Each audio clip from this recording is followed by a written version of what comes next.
तो स्वागत है बच्चों आप सभी का हमारे online platform the school education अड्डा पर। बच्चों, कल से हमने पढ़ना स्टार्ट कर दिया है 7th क्लास का इतिहास चैप्टर फर्स्ट।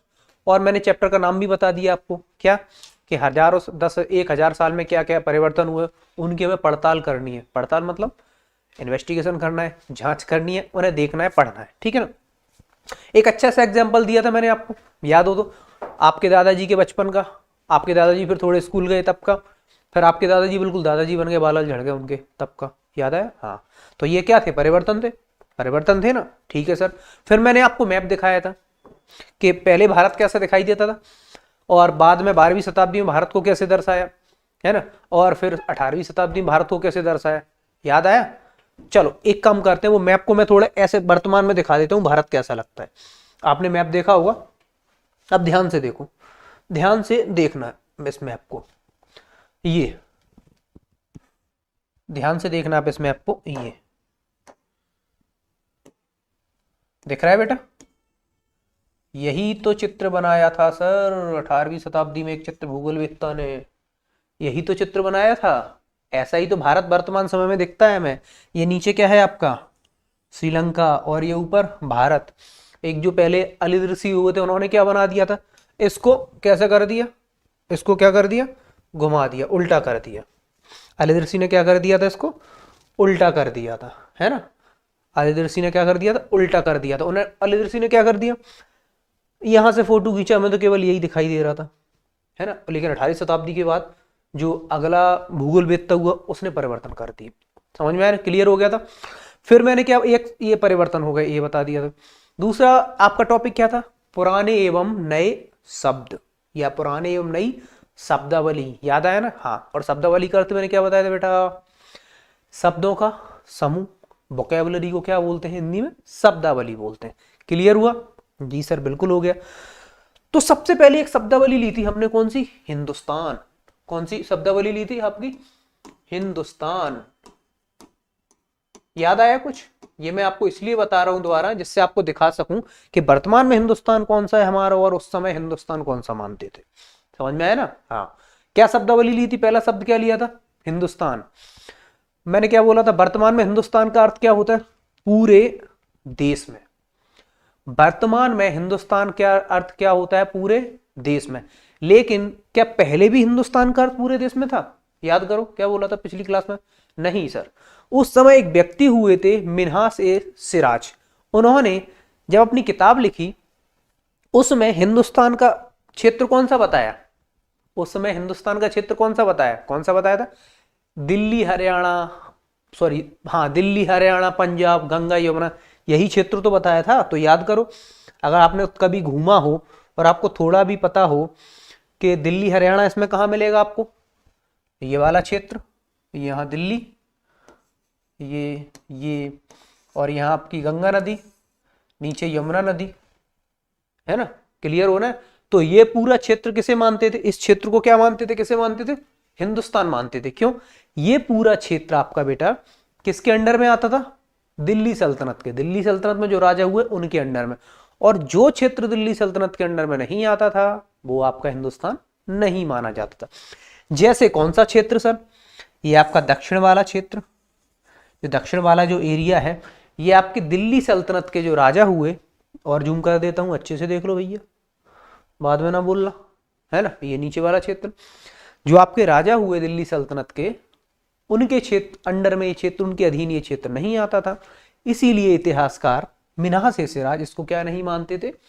हिंदुस्तान नहीं मानते थे। तो एक शब्द का अर्थ समझ में आ गया आपका। प्राचीन समय में हिंदुस्तान को क्या बोलते थे सर? क्लियर हो गया।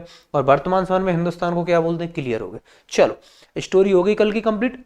आज आगे बढ़ते हैं। रिवाइज आज मैंने इसलिए आपको फिर से बताया, आज मैंने सोचा आपको दिखा दूं जरा कि कौन सा क्षेत्र को हिंदुस्तान बोलते थे और कौन से क्षेत्र को हिंदुस्तान नहीं बोलते थे। क्लियर हो ना? चलो थम्स अप करो और बढ़ो आगे। अगला क्या दिया है इसमें? इस आगे जो आपने कल छोड़ा था हिंदुस्तान के बारे में, कंप्लीट नहीं हुआ था, थोड़ा और है, उसके बारे में देख लेते हैं। क्या दिया हुआ है? इसके विपरीत 16वीं सदी के आरंभ में बाबर एक, अभी आप पढ़ोगे ना, मैंने कहा मध्यकालीन इतिहास पढ़ेंगे इसमें, मिडाइवल हिस्ट्री पढ़ेंगे बेटा हम इसमें, तो बाबर भी पढ़ने को आएगा, दिल्ली सल्तनत भी पढ़ने को आएगा, ठीक है सर। बाबर ने हिंदुस्तान शब्द का प्रयोग इस उपमहाद्वीप के भूगोल, पशु पक्षियों और यहाँ के निवासियों की संस्कृति का वर्णन के लिए किया। जैसे मिन्हास सिराज ने हिंदुस्तान का यूज, शब्द का यूज किस लिए किया, वो क्षेत्र जो दिल्ली सल्तनत के अधीन थे, ठीक है, उसने इस तरीके से किया। एक मुगल कालीन शासक और हुआ बाबर, उसने हिंदुस्तान का अर्थ किस अर्थ में निकाला, उसने हिंदुस्तान को किस अर्थ में अर्थ निकाला, हिंदुस्तान शब्द का। उसके लिए जो आपका हिंदुस्तान महाद्वीप है, हिंदुस्तान महाद्वीप है, उसका ज्योग्राफी, पशु पक्षी और निवासियों को मिलाकर उसने क्या बोला, ये क्या है, सबको मिलाकर उसने क्या बोल दिया, ये हिंदुस्तान है। ठीक है, यह प्रयोग 14वीं सदी के कवि अमीर खुसरो द्वारा प्रयुक्त हिंद से के ही कुछ कुछ समान था। अमीर खुसरो दिल्ली सल्तनत में क्या हुए थे, कवि हुए थे 14वीं शताब्दी में। आप आगे पढ़ेंगे किसके कवि थे, है ना। तो अमीर खुसरो ने एक शब्द यूज किया हिंद, उनका कहने का अर्थ था क्या, पूरा देश।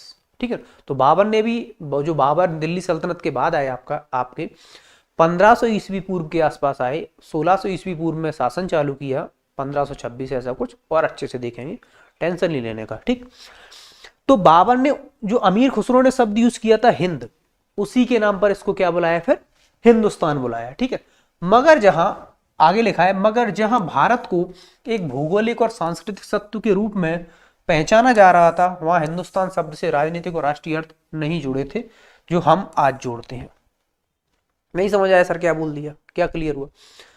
कहने का अर्थ यह है कि उस समय या अभी भारत को उस समय एक भौगोलिक देश माना जाता था, है ना, और संस्कृति के सत्व या भौगोलिक और सांस्कृतिक रूप से क्या मानते थे, भौगोलिक और सांस्कृतिक रूप से क्या मानते थे, एक साथ मानते थे। ठीक है ना, लेकिन उस समय हिंदुस्तान जो शब्द था ना आपका, उसको उस अर्थ में नहीं लेते थे जो वर्तमान में हम लेते हैं। क्लियर हुआ ना? तो ये पहला शब्द आपका हो गया क्या, हिंदुस्तान, जिसके अर्थ मिन्हास सिराज ने बेटा कुछ अलग निकाले। ठीक, उसके बाद बेटा बाबर आया, बाबर ने बेटा कुछ और अलग निकाल दिए, है ना, और वर्तमान में हिंदुस्तान का तो कुछ अलग ही अर्थ है। समझ में आया ना? क्लियर हुआ सर? क्लियर हुआ ना? हाँ, अब कोई आपसे पूछ ले एग्जाम में कि एक बात बताओ बेटा, दिल्ली सल्तनत में हिंदुस्तान का अर्थ क्या होता, तो आप सीधे बोल दोगे सर जो दिल्ली सल्तनत के राजा के अधीन क्षेत्र आते थे, जो दिल्ली सल्तनत के राजा के अधीन क्षेत्र आते थे ना, वो क्या कहलाते थे उस समय, हिंदुस्तान। तो आपका टीचर पूछते आपसे क्लास में, तो बेटा वर्तमान में हिंदुस्तान क्या है? सर वर्तमान में हिंदुस्तान पूरा देश है। तो दिल्ली सल्तनत में नहीं था? नहीं था सर। दक्षिण उस समय हिंदुस्तान नहीं कहलाता था? नहीं सर, बिल्कुल नहीं कहलाता था। ठीक है, ये किसने बोला आपसे? सर एक इतिहासकार हुए हैं, क्या नाम है सर उनका? आपसे पूछे क्या नाम हुआ है तो आप क्या बोल दोगे? सर मिन्हास सिराज उनका नाम है। तो आपके पास सबूत भी हो गया। क्लियर हुआ ना बेटा? चलो आगे बढ़ो। आगे क्या, इसको साफ कर दूं मैं। क्या लिखा है आपकी किताब में कि किसी भी शब्द का प्रयोग करने में इतिहासकारों को बहुत सावधान रहना चाहिए। मतलब इतिहासकार जो शब्द का यूज कर रहे हैं उसमें उन्हें उपयोग करने में सावधान रहना चाहिए। ठीक है, क्यों सावधान रहना चाहिए? क्योंकि अतीत में उन शब्दों के कुछ अलग ही अर्थ थे। आप ये बोलना चाह रहे हैं कि इतिहासकार जो शब्द यूज करते हैं, इतिहासकार जो शब्द वर्तमान में यूज कर रहे हैं, उन्हें थोड़ा सावधान रहना चाहिए, उन्हें थोड़ा सावधान रहना चाहिए। आजकल हम एक दूसरे से कुछ भी बोल देते हैं, किसी को कुत्ता बोल देते हैं या किसी कुछ बोल देते हैं, तो क्या इंसान और कुत्ता सेम हो जाता है? नहीं नहीं, सब समझ के यूज करो भैया। डॉगी अलग है, डॉग अलग है, इंसान अलग है। तो यही चीज बोली है किससे? इतिहासकार से, कि शब्दों का आप यूज करो ना तो थोड़े अच्छे से करो सर। क्यों सर? कि प्राचीन समय में जो शब्द हुआ करते थे ना, उनका अर्थ कुछ अलग था, और जो वर्तमान में शब्द होते हैं उनका अर्थ कुछ अलग था। अब एक और उदाहरण दे दिया है। क्या उदाहरण दे दिया है? उदाहरण के लिए विदेशी, विदेशी इंग्लिश में बोलते हैं फॉरेनर, उदाहरण के लिए विदेशी। अब मैं आपसे पूछूं, 12 साल के हो गए लगोगे बेटा, हाँ सब समझते हो कि विदेशी कौन है, अपने देश का कौन है। मैं आपसे पूछूं बेटा कि विदेशी व्यक्ति कैसा होगा, आपको सोचो 2 सेकंड के लिए। मैं आपसे पूछूं कि विदेशी व्यक्ति कैसा होता हो, कैसा दिखता होगा, तो हो सकता है आपके मन में इमेज बन जाए कि सर जिसके सफेद बाल हो, तो जो थोड़ा गोरा हो, या मतलब इस देश का ना लगता हो, यही तो अर्थ निकलेगा ना। लेकिन उस समय, किस समय, जिस समय की हम क्या कर रहे हैं, बात कर रहे हैं, उस समय विदेशी का अर्थ होता था दूसरे गांव का रहने वाला। उस समय विदेशी का अर्थ होता था किसी दूसरे गांव का और कोई भी अनजान व्यक्ति है, ऐसा व्यक्ति जिसको हम जानते नहीं है, जो हमारे समाज का हिस्सा नहीं है, जो इस संस्कृति का हिस्सा नहीं है, वो सब क्या बोल देते उन्हें, विदेशी बोल देते। ठीक है ना। वैसे आप विदेशी का अर्थ देखोगे तो क्या होता है हिंदी में, ऐसे व्यक्ति को क्या बोलते हैं, या तो परदेशी बोलते हैं, है ना, और फारसी भाषा में ऐसे व्यक्ति को क्या, अजनबी भी कह देते हैं। विदेशी की बात करें या तो हम क्या बोलते हैं, परदेश का है, परदेश यानी पर यानी दूसरा, और देश यानी दूसरे देश का। ठीक, अजनबी भी बोलते हैं। अजनबी क्या मतलब क्या हुआ, जैसे हम जानते ना हो, है ना, अनजान। ठीक, तो वर्तमान में विदेशी क्या है, जो दूसरे देश का हो, अनजान हो। लेकिन प्राचीन समय में विदेशी का अर्थ यही होता था क्या, जो दूसरे देश से आते थे? नहीं नहीं भैया, सोच समझ के बात करो। क्यों सर? प्राचीन समय में जो हमारे गांव का नहीं है, जिसे हम पहचानते नहीं है, या इस समय जो हमारे गांव का नहीं है, जिसे हम पहचानते नहीं है, वो भी क्या था आपका, विदेशी था। ठीक है ना, वो भी क्या था आपका, विदेशी था। ठीक है ना। मान लो कोई दो किसान है, एग्जाम्पल भी दिया हुआ है इसमें, एक ही गांव में रहने वाले कोई दो किसान है, एक ही गांव में रहने वाले। अब मन में क्वेश्चन आ जाए सर, चलो ये तो ये बताइए दूसरे गांव का, मान लो एक ही गांव में दो किसान रहते हैं, है ना, और दोनों की जाति अलग है, दोनों का धर्म अलग है, तो क्या वो विदेशी हो जाएंगे? विदेशी कैसे हो जाएंगे सर? आपके मोहल्ले में चार लोग हैं, कोई किसी धर्म का है, कोई किसी जाति का है, तो क्या वो आप उस समय सोचो विदेशी हो जाएंगे? नहीं। हाँ, दूसरे मोहल्ले के व्यक्ति जिसे आप नहीं जानते हो, अगर उस समय वो रहेंगे ना, उस समय में आप उन्हें क्या बोलोगे, विदेशी बोलोगे। एक ही गांव का है, जानते हैं, बेशक जाति धर्म ये अलग है, लेकिन शकल से तो पहचानते हैं ना। मैंने फेस देखा हुआ है, आप मुझे पहचान लो, अरे ये सर ने तो मुझे इतिहास पढ़ाया है, तो मैं आपके लिए विदेशी नहीं, अजनबी नहीं हुआ। ठीक है ना, क्लियर हुआ बेटा? विदेशी सर अर्थ का उस समय अर्थ क्या निकल, शब्द का उस समय अर्थ क्या निकलता था, किसी दूसरे गांव का, है ना, और ऐसा व्यक्ति जो अनजान हो, जो हमारे समाज का नहीं हो, जो हमारी संस्कृति का नहीं हो, उसे क्या बोलते थे, विदेशी बोलते थे। देखो आप फोटो से सही समझोगे, इमेज से सही समझ जाओगे। वर्तमान में ये व्यक्ति आपको क्या लगेगा, वर्तमान में ये व्यक्ति आपको क्या लगेगा, ये जेंटलमैन दिखाई दे रहा है, जो जेंटलमैन जैसा सूट बूट में बढ़िया सफेद कॉलर में दिखाई दे रहा है। वर्तमान में आपसे पूछूंगा इंडिया का है, तो बोलोगे नहीं सर ये तो विदेशी है, फॉरेनर है ये। कोई भी देखकर बोल देगा कि ये व्यक्ति इंडिया का नहीं है, ये क्या है, फॉरेनर है, विदेशी है, बोल दोगे ना आप भी, मैं भी बोल दूंगा, ये बात भी सही है सर। अब क्या मैं आपसे बोलूं, ये हमारे कुछ किसान भाई टाइप के लोग हैं, हमारे गांव में आपको मिल जाएंगे इस तरीके के लोग, जो खेती बाड़ी करते हैं, बड़ी बड़ी मूछें, हो सकता है आपके पिताजी की भी हो, बड़ी बड़ी मूछें, खेती बाड़ी करते हैं। तो मैं आपसे पूछूं क्या ये सर विदेशी है? बताओ बेटा ये विदेशी है क्या? आपको इमेज दिखाऊंगा और पूछूं क्या है बेटा विदेशी है? आप देखते ही क्या बोल दोगे, नहीं नहीं सर ये तो हमारे गांव जैसे हैं, हमारे देश के लग रहे हैं, तो विदेशी कैसे हो गए? लेकिन अंतर था ना, पुराने समय में ये भी क्या थे, विदेशी की किस में आ जाते थे, कैटेगरी में। बशर्ते क्यों आ जाते थे, अगर ये किसी दूसरे गांव के हैं, किसी दूसरी जाति के हैं, या उस गांव के व्यक्तियों के लिए क्या है, अनजान है, तो ये क्या हो जाते थे, विदेशी हो जाते थे। ठीक है ना। लेकिन वर्तमान में विदेशी का अर्थ क्या है, ये जेंटलमैन जो आपको दिखाई दे रहे हैं ना सूट बूट में, ये विदेशी हैं, और ये क्या है, हमारे देश के हैं। तो यही बोला गया इतिहासकारों से कि शब्दों का यूज जब करो ना, थोड़े होश में करना। क्यों? विदेशी का अर्थ अब अलग होता है, तब अलग होता था। क्लियर हुआ? तो एक शब्द आपका बता दिया, जो पुराने और नए शब्दों शब्दावली में हम जो पढ़ रहे हैं बेटा, हमारा जो टॉपिक है पुरानी और नई शब्दावली, तो एक शब्द क्या बता दिया, हिंदुस्तान बता दिया। दूसरा शब्द क्या बता दिया, विदेशी बता दिया। याद रखना ये, हाँ याद रखना, एग्जाम में आ सकता है, आपके पाठ में दिया है, प्रश्नों में दिया है। ठीक है ना। चलो क्लियर हुआ आपके दो शब्द। आगे बढ़ते हैं, आगे बढ़ते हैं, आगे बढ़ते हैं। चलो, पुराने और नए शब्दों का अंतर समझ में आ गया। ये सब क्या है, परिवर्तन ही तो है। और हमारे चैप्टर का नाम ही क्या है, विगत पिछले 1000 वर्षों में हुए परिवर्तनों की हमें क्या करनी है, पड़ताल। और हम अच्छे से पड़ताल कर रहे हैं, शब्दों का परिवर्तन देख लिया है ना। आगे और आओ, क्या आपका अगला टॉपिक क्या है इसमें, इतिहासकार, इतिहासकार और उनके स्रोत, इतिहासकार और उनके स्रोत। देखो अब इतिहासकार का अर्थ क्या होता है, मैंने आपको बताया था, आपने 6 क्लास पढ़ा होगा, तभी से आपका इतिहास आ गया है। तो हो सकता है आपके टीचर ने आपको बताया हो कि इतिहास का अर्थ क्या होता है, इतिहासकार का अर्थ क्या होता है। अगर नहीं बताया है तो मैं सिंपल सी भाषा में, सिंपल सी लैंग्वेज में बता देता हूं, एक उसमें लाइन में, कि अतीत का अध्ययन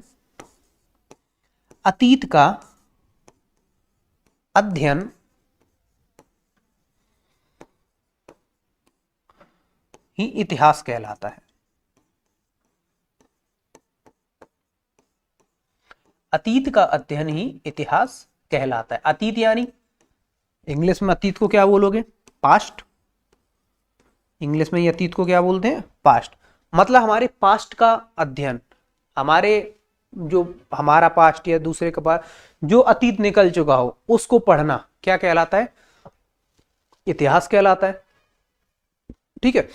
और इस इतिहास को पढ़ने वाले, इस इतिहास पर खोज करने वाले, वो क्या कहलाते हैं, इस अतीत के अध्ययन करने वाले, वो क्या कहलाते हैं, इतिहासकार कहलाते हैं। एग्जाम्पल, उदाहरण के तौर पर आपको अच्छे से समझाता हूं। फोटो है, आप फोटो निकालते हो, आप सभी लोग घर पे किसी कैमरा वाले को बुला लिया, वो क्या निकालते हैं, फोटो।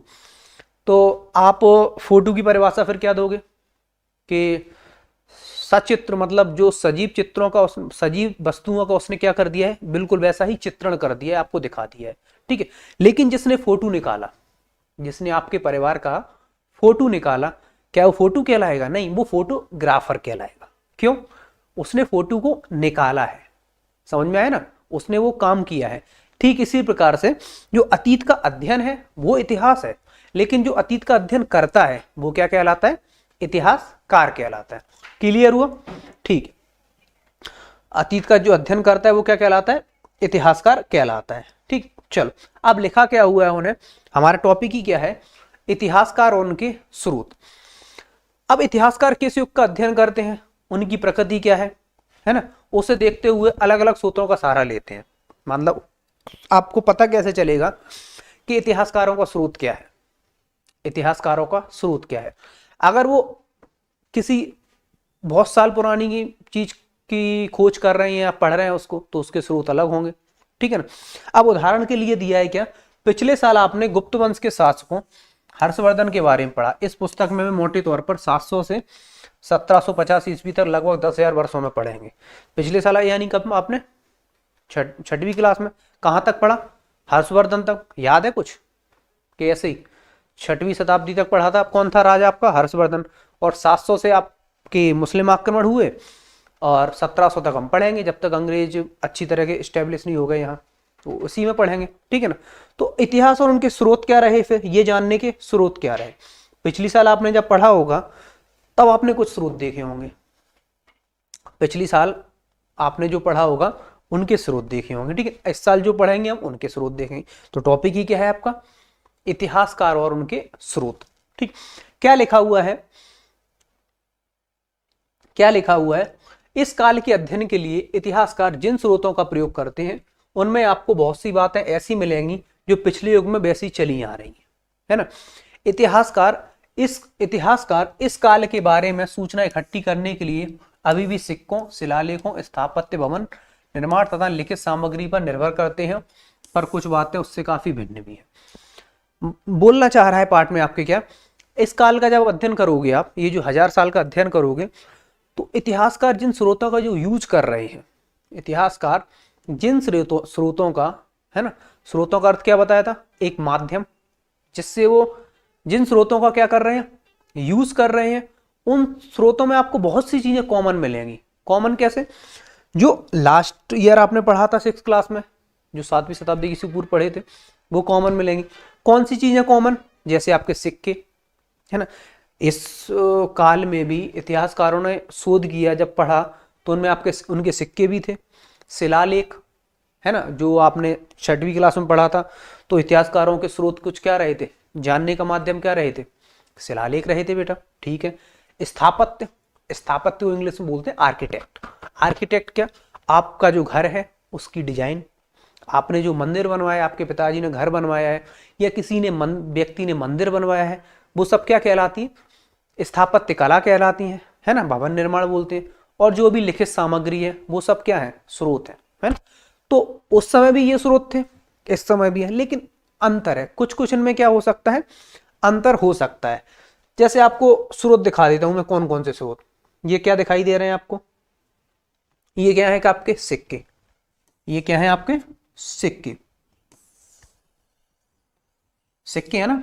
हाँ, अब सिक्के आपके मन में क्वेश्चन आता है, सर सिक्के जानने का स्रोत कैसे हो सकते हैं, जो सिक्के हैं आपके वो जानने का स्रोत कैसे हो सकते हैं। ऐसे हो सकते हैं बेटा, जो राजा हुआ करते थे वो अपने राज्य की एक विशेष मुद्रा चलाते थे।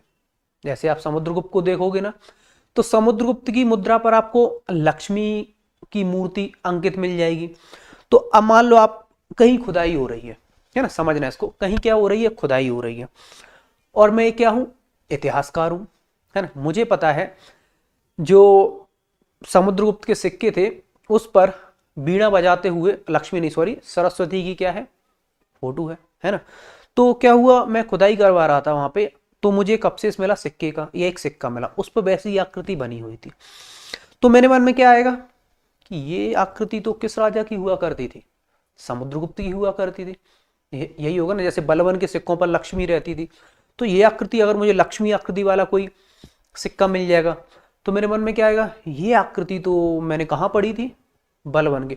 तो मेरे मन में, माइंड में एकदम क्लिक होगा, क्या हो सकता है ये सिक्का किस काल का हो, बलवन के काल का। तो एक जानने का स्रोत हो गया ना। तो ऐसे आप क्या कर सकते हो, सिक्के जान सकते हो। दूसरा स्रोत क्या दिखाया है, वही पांडुलिपि। पांडुलिपि का अर्थ पता है आपको, 6th क्लास में भी पढ़ा होगा। पांडुलिपि नहीं पता है तो मैं बता देता हूं, नहीं पता है तो मैं बता देता हूं। पांडुलिपि का अर्थ हाथ से लिखी हुई रचनाएं, किस पर, भोजपत्र पर। और तीसरा अर्थ, तीसरा स्रोत क्या आपका, शिलालेख। शिला यानी पत्थर, शिलालेख। तीसरा स्रोत क्या बताया आपका बेटा, शिलालेख। शिला यानी पत्थर, लेख यानी लिखना। ये सब क्या थे, इतिहासकार, उन इतिहासकारों के क्या थे ये सब स्रोत थे। क्लियर हुआ। हाँ, चलो देखते हैं आगे क्या है, ठीक है ना। क्या बोला था, लिखित सामग्री पर निर्भर है, लेकिन कुछ सामग्री क्या पहले से भिन्न भी है। भिन्न कैसे हैं, इस युग में प्रमाणिक लिखित सामग्री की संख्या और विविधता आश्चर्यजनक रूप से बढ़ गई है। इसके आगे इतिहासकार सूचनाओं के एक दूसरे प्रकार के सूत्रों का इस्तेमाल धीरे धीरे कम करने लगे। इस समय के दौरान कागज क्रमशः सस्ता होता गया और बड़े पैमाने पर भी उपलब्ध होने लगा। अब क्या बोलना चाह रहे हैं, इस समय जो प्रमाणिक लिखित सामग्री मिलेगी या जो थी उसकी संख्या बढ़ने लगी। पहले प्रमाणित लिखित सामग्री कम मिलती थी, है ना। जैसे आपने 6th क्लास में पढ़ा होगा प्राचीन इतिहास, तो उस समय लिखित सामग्री कम मिलती थी, किताबें कम मिलती थी। क्यों, उस समय कागज भी इतना नहीं था, है ना। कागज आगज लोगों को बनाते आता नहीं था, समझ में आया ना। तो वो किस पर लिखते थे, भोजपत्र पर लिखते थे। और भोजपत्र को क्या हो जाता है, कीड़े काट जाएंगे, फट जाएगा, इन रख रखाव उनका कठिन होता था। तो ज्यादातर राजा उस समय क्या करते थे, सामग्री के कहाँ लिखते थे, या तो शिलालेखों पर, है ना, या पत्थरों पर लिखवा दिया, अभिलेख बनवा दिए, है ना, या फिर सिक्के चला दिए। लेकिन इस काल में ये चीजें बदल गई। क्यों, कागज का इस्तेमाल या स्रोत धीमे धीमे क्या होने लगा, बढ़ने लगा, और कागज क्या होता चला गया, सस्ता होता चला गया। तो आप देखोगे आगे जब पढ़ोगे, इस काल में बहुत सारी किताबों की क्या हुई, रचना हुई। दिल्ली सल्तनत में बहुत सारे आपके सुल्तान रहे, उनके बहुत सारे कवि रहे, अमीर खुसरो वगैरह, है ना। और मुगल काल आया, उनके भी बहुत सारे स्रोत रहे, है ना। अकबर ने तो पूरा का पूरा एक अनुवाद विभाग ही बनवा दिया था, ट्रांसलेशन डिपार्टमेंट, ठीक है ना। क्यों, कागज क्या हो गया था, सस्ता हो गया था और आराम से उपलब्ध होने लगा था। यही बताना चाह रहे हैं आपके पाठ में, ठीक है ना। लोग धर्म ग्रंथ, संतों, वृत्तांत, लेखन, यही सब चीजें लिखी हुई हैं कि क्या करने लगे थे, कागज का उपयोग करके अपने हिसाब से लिखने लगे थे। कागज का उपयोग करके क्या, अपने हिसाब से क्या बोलते हैं, रचनाएं करने लगे थे, ठीक है ना। अपने हिसाब से क्या करने लगे थे, रचनाएं करने लगे थे। और बहुत सारी जानकारी भी क्या होने लगी थी, प्राप्त होने लगी थी, दस्तावेज मिलने लगे थे। क्यों, कागज क्या हो गया था आपका, सस्ता हो गया था, ठीक है ना। अब एक चीज समझना आप, कि जैसे जो इतिहासकार हुए उस समय जो राइटर हुए होंगे, वो लिखते कैसे होंगे, है ना। या उस समय कोई छापे खाने तो थी, छापने की मशीन तो थी नहीं कि जाओ क्या करो आप फोटो कॉपी करा लो। कागज पे लिखने तो लगे, कागज पे लिखने तो लगे, लेकिन करा लिखोगे कैसे, कहाँ से लिखोगे, फोटो कॉपी करा दोगे, नहीं। अपने मन में भी कुछ चीजें ऐसी आ रही वो लिख दी। अब लेकिन कुछ पुरानी चीजें भी लिखनी है, तो ज्यादातर जो आपके लेखक हुआ करते थे वो क्या करते थे, नकल उतारते थे। नकल कैसे, पुरानी कोई पांडुलिपि उठा ली, उसको देख देख कर नकल उतार दी, ठीक है। और उसको पांडुलिपि किसमें बताई मैंने, भोजपत्र में लिखते थे। उस पांडुलिपि की क्या कर दी, नकल उतार दी, ठीक। अब आप इसको ऐसे समझना, जैसे आप क्लास के सबसे होशियार बच्चे हो, आप ही से बात कर रहा हूं, आप ही हो, आप क्लास के क्या हो, सबसे होशियार बच्चे हो, ठीक। अब एक क्लास का कोई बच्चा है जो पढ़ता कम है और डेली स्कूल भी नहीं आता है, ठीक है ना। तो अब उसका सिलेबस जो आप लिखाते हो क्लास में, आपके सर लिखाते, छूट गया, पीछे छूट गया। तो सर ने आपसे बोला कि आप सबसे इंटेलिजेंट हो, तो आप क्या करो, इस बच्चे को कॉपी दे दो। आपने कॉपी दे दी, लेकिन आपकी राइटिंग अच्छी नहीं है, आप होशियार तो हो लेकिन आपकी राइटिंग थोड़ी अच्छी नहीं है, ठीक है, ये बात भी सही सर। और जिस बच्चे ने आपकी कॉपी ली है वो भी थोड़ा पढ़ने में कमजोर है, तो स्वाभाविक सी बात है बेटा कि हो सकता है वो बेशक आपकी कॉपी कर ले पूरी कॉपी की, लेकिन कुछ शब्द उसको, आपकी राइटिंग जो कि अच्छी नहीं थी तो कुछ शब्द क्या करेगा, वो गलत लिख लेगा, उसे भी समझ कम आता है, आपकी राइटिंग भी थोड़ी अच्छी नहीं, वैसे आप होशियार बच्चे हो। तो सेम चीज कहाँ होती थी, आप का को वो ना समझ ले, का को पा समझ ले, या कुछ का कुछ समझ ले, सेम चीज होती थी उस समय। कैसे होती थी सर, अब ये लोग क्या करते थे, पांडुलिपियों की नकल करते थे। तो पुराने समय की पांडुलिपियां, है ना, हमेशा सही तो रहेंगी नहीं, तो नकल करते समय कुछ कभी कभी क्या कर देते थे, अंतर आ जाता था, उनमें क्या आ जाता था, अंतर आ जाता, वहां कुछ और लिखा होता था, ये कुछ और समझ लेते थे उसको, ठीक है सर। और कभी कभी ये भी होता था, इतिहासकार इनकी नकल करते हुए अपने खुद के भी विचार डाल देते थे। क्यों, उस समय राजा ने ये दंड दिया, तो मैं इतिहासकार हूं, मैंने कॉपी किया और ये डाल दिया कि ये दंड नहीं देना चाहिए था। हाँ, तो ये क्या करते थे, अपने खुद के भी विचार डाल देते थे, ठीक है। ये भी क्या हो गए, परिवर्तन हो गए, ठीक है। अब प्रतिलिपियां बनाते समय फेरबदल चलते रहे, यही सब चीजें लिखी हुई हैं क्या, प्रतिलिपियां बनाते हुए लिपिक छोटे मोटे फेरबदल करते चलते थे। कोई शब्द कहीं, कोई वाक्य, सदी पर सदी प्रतिलिपियां बनती रही, और अंततः एक ही मूल ग्रंथ की भिन्न भिन्न प्रतिलिपियां एक दूसरे से बहुत ही अलग अलग हो गई। इससे बड़ी गंभीर समस्या उत्पन्न हो गई, क्योंकि आज हमें लेखक के मूल पांडुलिपि शायद ही कहीं मिलती है, इसे बाद में लिपिकों द्वारा बनाई गई लिपिकों द्वारा पूरी तरह निर्भर रहना पड़ता है, ठीक। ये यही बोलना चाह रहा है क्या, हाँ, यही बोलना चाह रहा है, जो मूल पांडुलिपि रहती थी, मान लो किसी लेखक ने 7वीं शताब्दी में जो किताब लिखी होगी, वो लिखते लिखते उसकी नकल करते करते इतना परिवर्तन हो गया उसमें, जो उस समय जो बात कहना चाहता था वो बात वर्तमान में जो किताब उसकी कॉपी मिल रही है उसमें नहीं है, मतलब मूल पांडुलिपियां रही नहीं है, तो उनका अर्थ भी क्या होने लगा है, बदलने लगा है ना। कॉपी किया है, लेखक ने अपने भी विचार डाल दिए, कुछ लिखा फटा था उसको सही नहीं लिख पाया। तो यही कहने का अर्थ बता रहा है पाठक इसमें पाठ में आपके, कि इन हजारों सालों में भी ये परिवर्तन हुए कि जो मूल पांडुलिपियां थी बेटा, वो बदल के कुछ और भी हो गई, उनका कुछ और भी अर्थ निकलने लगा है, ठीक है ना, समझ में आया ना, हाँ, उनका कुछ और अर्थ निकलने लगा है, ठीक। जैसे ये एक व्यक्ति है, आप ही की तरह, आपका जो दोस्त बताया ना मैंने, कॉपी कर रहा है, ये आप ही का दोस्त है, ये आप ही का क्या है, दोस्त है, ये जो क्लास में पढ़ने में सही नहीं है, ये क्या कर रहा है, आपकी कॉपी से इसकी कॉपी कर रहा है, ठीक है ना। ये लघु चित्र एक लिखा हुआ है जिसमें एक लिपिक किसी पांडुलिपि की नकल कर रहा है ना, ये क्या कर रहा है, कॉपी कर रहा है, ठीक। चलो, ये क्लियर हुआ ना, पुरानी और नई शब्दावली, नई शब्दावली से चित्रों तक कैसे बात आ गई, ये सब क्लियर हुआ ना। चलो, इसके आगे का जो आपका चैप्टर है वो हम क्या करेंगे, आपके अगली क्लास में पढ़ेंगे। तब तक अच्छे से पढ़िए, उसको रिवीजन कर लो, जिससे आप अगली जो क्लास पढ़ो ना, अगला चैप्टर का अगला पार्ट जो उठाओ ना, आपको बहुत अच्छे से क्लियर हो, ठीक है बेटा। चलो, मिलते हैं फिर आपसे अगली क्लास में।